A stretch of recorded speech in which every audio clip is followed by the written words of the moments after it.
Yeah, so we started doing these child exploitation, human trafficking stings several months ago. I was introduced to Chris Hansen. Some of you remember him from the To Catch a Predator days and the things that he does on television.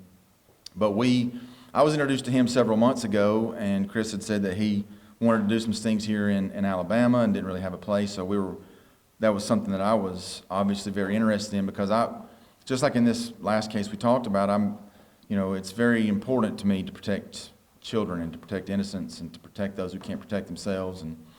And so we really started digging into these stings, these predator stings, and looking into how we can get involved. And I was introduced to Sheriff Chris Swanson from Genesee County, Michigan, and he has a GHOST team, and that's an acronym for Genesee Human Oppression Strike Team. And he sent, was it 3 or 4 of his team members down the first time we ever did a sting, and really just kind of showed us how to do it.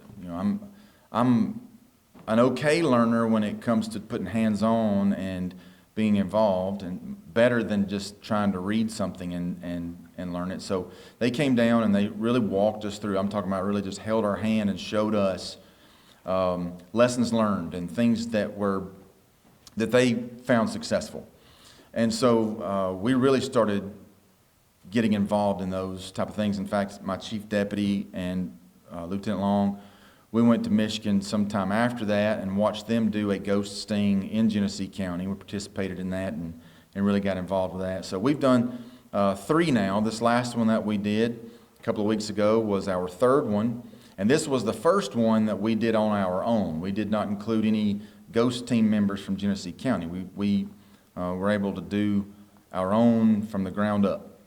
And very thankful to some people who love us and support us, that helped us with some logistics. They gave us a house to use and a shop that we could set up in, and it was just a really good setup. And once we got into the process of this last sting specifically, we were beginning to get people reaching out to us and people responding to our ad that were using translation apps. They were non-English speaking people who were able to use an app to translate to our undercover and to our decoys. And they were able to understand that it was an underage and that there was a price and that there was a location.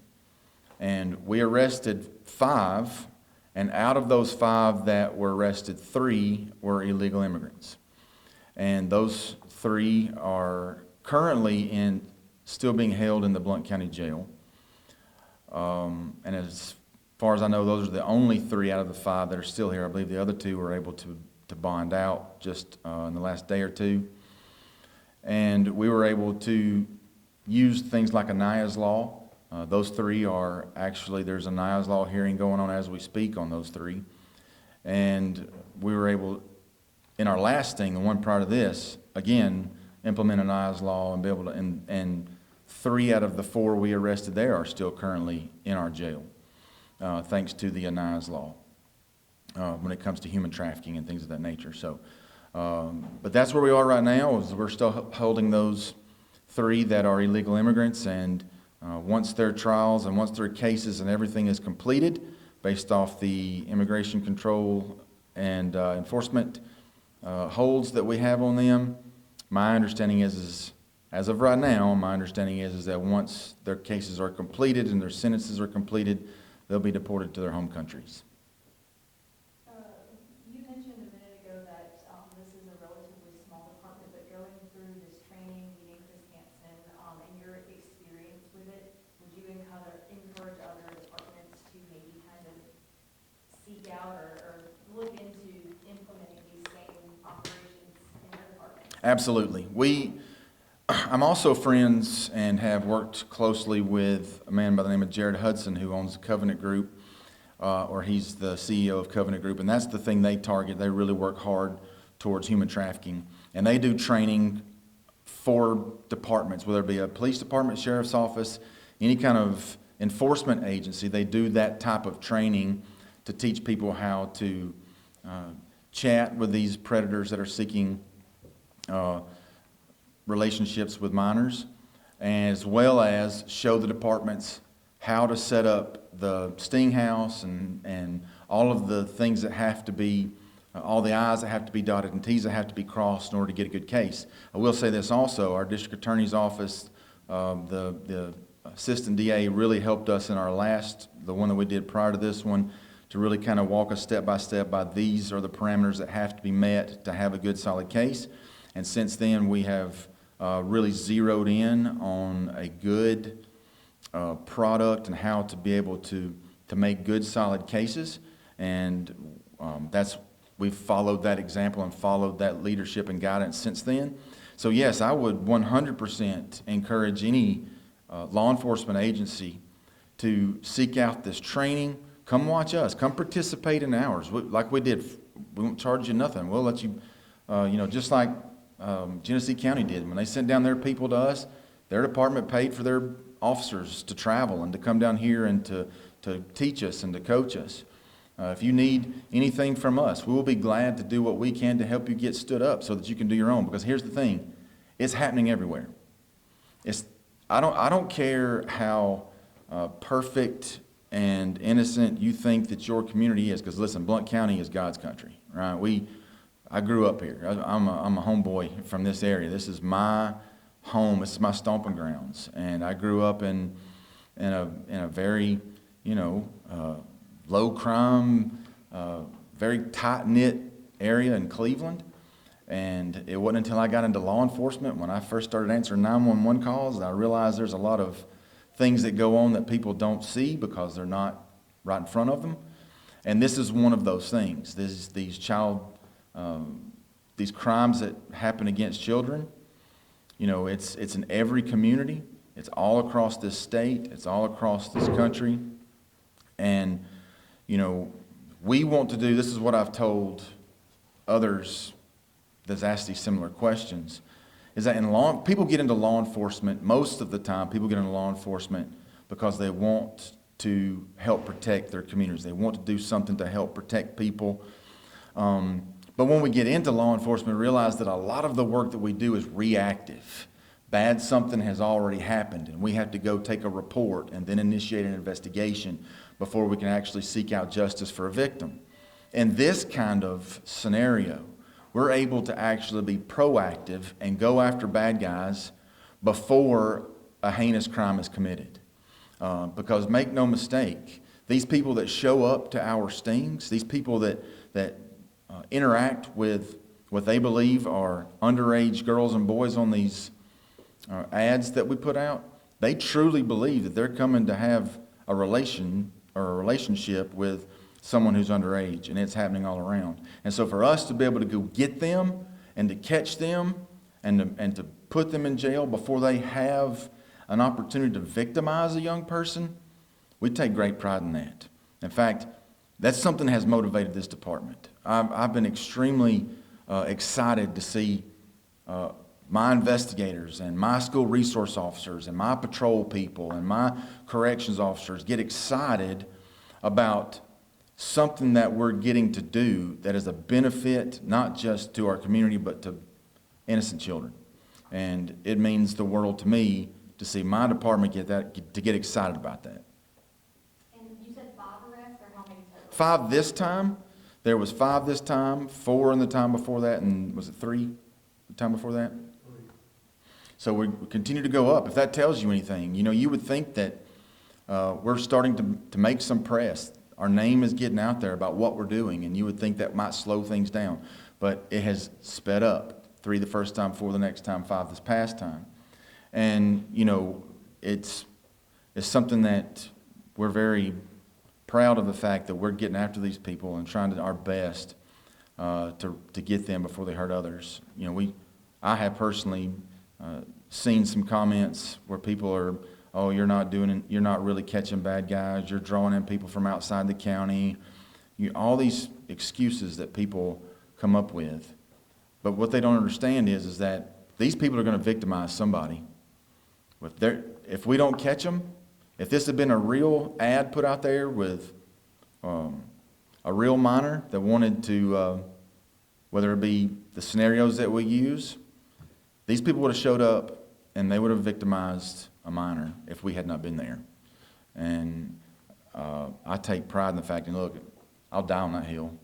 I will die on that hill. I will stand firm in the fact that I will do whatever it takes to get after those who wish harm on young people.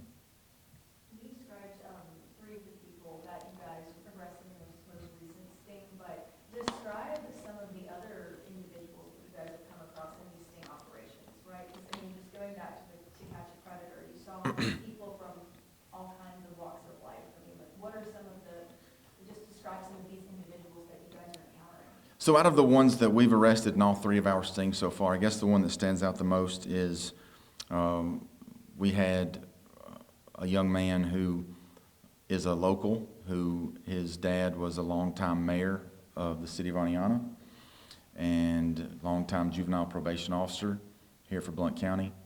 Young man who had battled some addiction issues in his life that we tried and helped him get into some rehab to defeat these, or to try to beat these demons, and where we had thought he was doing much better.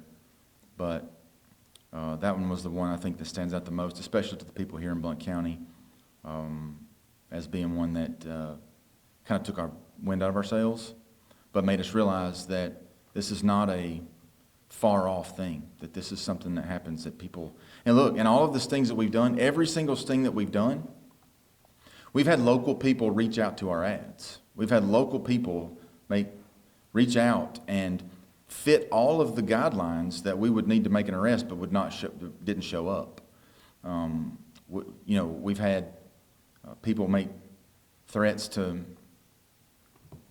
my wife. We've had people make threats to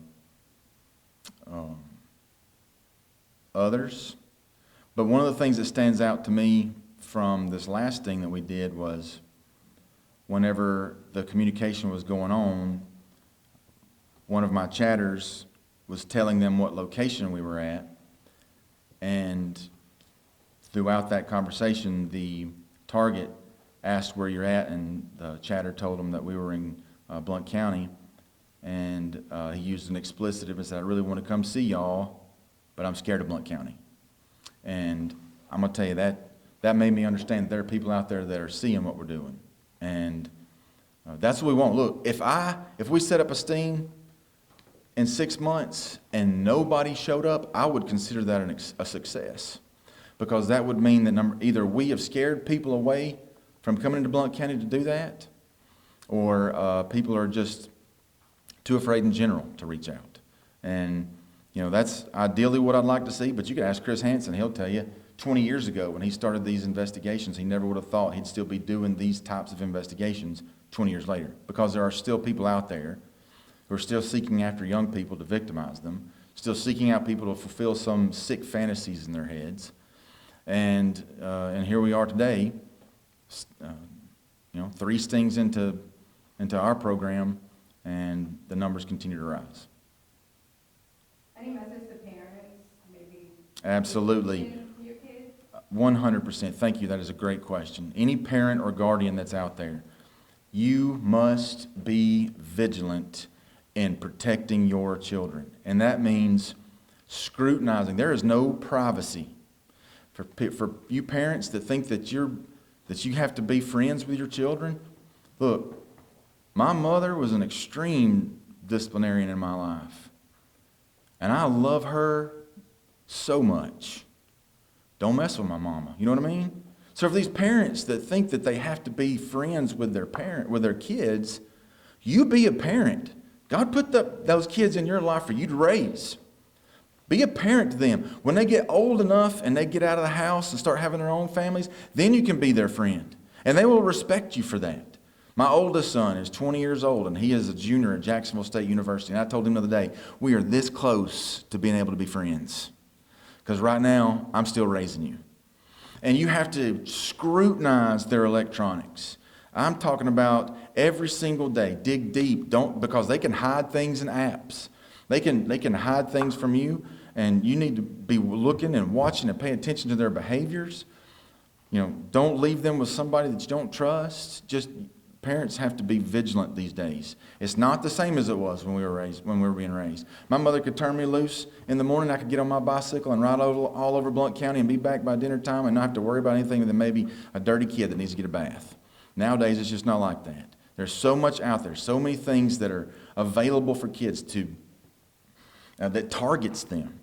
Specifically targets young people for things like sex, like drugs, like alcohol. And if we as parents aren't guarding our children with our life, then they could very possibly slip into one of these areas to where they could be a victim of human trafficking.